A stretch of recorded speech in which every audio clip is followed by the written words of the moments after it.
সমস্ত জামাত ইসলাম এবং ছাত্র শিবির, যে জামাত ইসলামের অনেক উলামায়ে কেরামগণ এই জালিম শেখ হাসিনার কারাগারে জীবন খেছে, বা অনেক ছাত্র শিবিরের নেতা বা জামাতের অনেক নেতা যে গুম হয়েছে, আর কোনো খুঁজও মিলে নাই।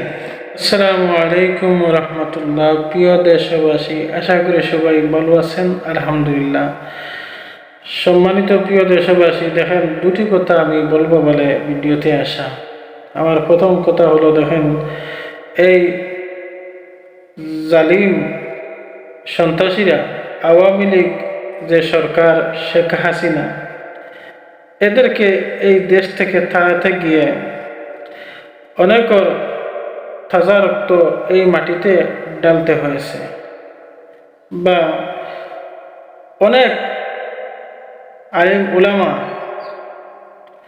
কারাগারের জীবন গেছে, বা অনেক ঢাকা বিশ্ববিদ্যালয়ের কলেজের ছাত্ররা অনেক ছাত্রছাত্রীদের জীবনও গেছে।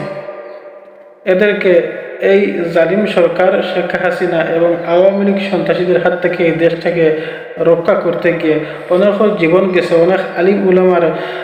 অনেক আলিম উলামা কারাগারে শেষ হয়ে গেছে। আজ এটের মা ফেটের মা বাহির হয়েছে সবার দাবি, যে আমরা না হলে এই দেশ স্বাধীন করার চেতনা, যে আমরা না হলে এই দেশ স্বাধীন করার চেতনা, এই আওয়ামী লীগ সরকারকে তাড়ানো চেতনা, আজ সবাই দাবি নিয়ে মাঠে নামছে। কিন্তু আমি একটা কথা বলি, দেখেন এই সমস্ত কথাবার্তা হলো হিংসামূলক আর অহংকার তকব্বুরি কথা। আর এই ধরনের কথা, দেখেন কোনো দেশপ্রেমিকর কথা না, কোনো দেশপ্রেমিকর কথাই এই ধরনের কথা না বলে, যে আমাদের সাহায্য ছাড়া কোনো সময় এই দেশ স্বাধীন হতো না, আমাদের সাহায্য ছাড়া এই দেশ কোনো সময় সাহায্য হতো না, যে আমাদের সবচেয়ে মূল কর্তব্য এই সেই কথা বলা। দেখেন এটা আসলে আমাদের লক্ষ্য উদ্দেশ্য না। আমাদের লক্ষ্য উদ্দেশ্য কীভাবে সুন্দর করে এই দেশটাকে গড়া, এবং কীভাবে দেশ এবং এই জাতিকে সুন্দর করে গড়া, কীভাবে এই দেশটাকে উন্নত করা। এবং তা না করে আমরা পড়ে আছি কী নিয়ে? দেখেন কিছু হিংসামূলক কথা নিয়ে।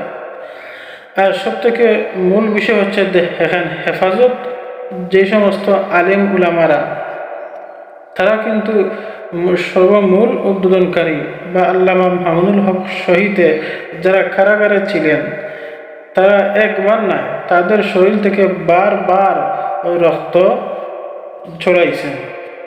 এই দেশটাকে স্বাধীন করতে গিয়ে, আওয়ামী লীগ সন্ত্রাসীদের হাত থেকে দেশটাকে রক্ষা করতে গিয়ে তাদের শরীর থেকে একবার নয়, বারবার রক্ত ঝরছে, বা বেশি ভাগ এনাদেরকে রাজপথে দেখা গেছে।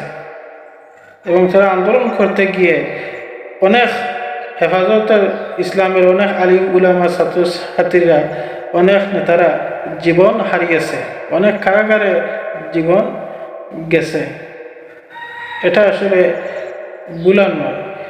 আর যেই সমস্ত জামাত ইসলাম এবং ছাত্র শিবির, যে জামাত ইসলামের অনেক উলামায়ে কেরামগণ এই জালিম শেখ হাসিনার কারাগারে জীবন খেছে, বা অনেক ছাত্র শিবিরের নেতা বা জামাতের অনেক নেতা যে গুম হয়েছে, আর কোনো খুঁজও মিলে নাই, বা অনেক জামাতের আলিম উলামা নেতা, এদের কোনো খুঁজও মিলে নাই।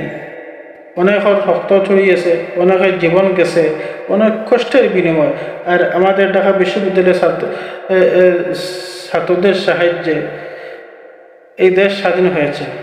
আর আজ উনি হকদার, এই হকদার, এটার মা যা আছেন সবাই হকদার, যে আমরা না হলে এই দেশ কোনো সময় স্বাধীন হতো না।